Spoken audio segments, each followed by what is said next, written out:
ভেনেজুয়েলায়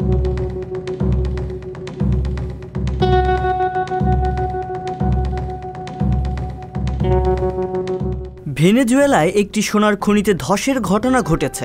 এতে কমপক্ষে 23 জন নিহত হয়েছেন। দক্ষিণ আমেরিকার দেশটির মধ্যাঞ্চলে একটি উন্মুক্ত সোনার খনিতে এই দুর্ঘটনা ও প্রাণহানির ঘটনা ঘটে। দুর্ঘটনার সময় সেখানে বহু শ্রমিক কাজ করছিলেন বলে মনে করা হচ্ছে। বৃহস্পতিবার 22 ফেব্রুয়ারি এক প্রতিবেদনে এই তথ্য জানিয়েছে সংবাদ মাধ্যম আল জাজিরা। প্রতিবেদনে বলা হয়েছে, ভেনেজুয়েলার মধ্যাঞ্চলে বেআইনিভাবে পরিচালিত একটি সোনার খনিতে মাটির দেয়াল ধসে পড়ায় অন্তত 23 জনের মৃত্যু হয়েছে।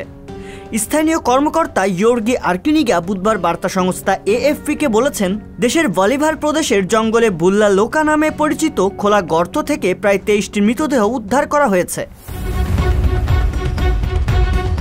বেসামরিক নিরাপত্তা উপমন্ত্রী Carlos Perez Empueda social media platform এক্সে এই ঘটনার একটি ভিডিও প্রকাশ করেছেন এবং ধসের ঘটনায় নিহতের সংখ্যাকে বিশাল বলে উল্লেখ করেছেন, যদিও তিনি নিহতের কোনো সংখ্যা উল্লেখ করেননি।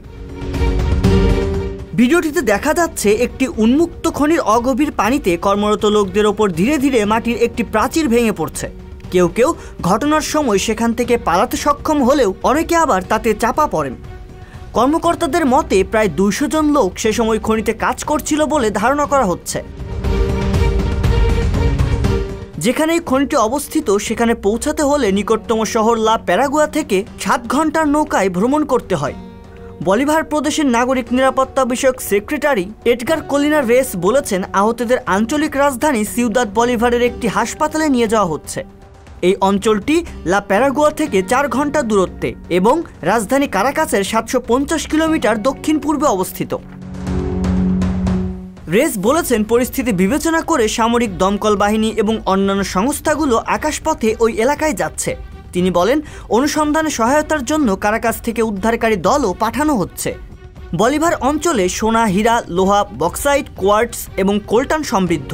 রাষ্ট্রীয় খনি ছাড়াও এই অঞ্চলে অবৈধভাবে এসব মূল্যবান ধাতু উত্তোলনের বিকাশমান শিল্পও রয়েছে।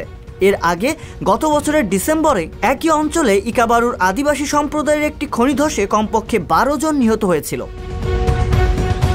রিয়াজুল ইসলাম, সংবাদ প্রকাশ।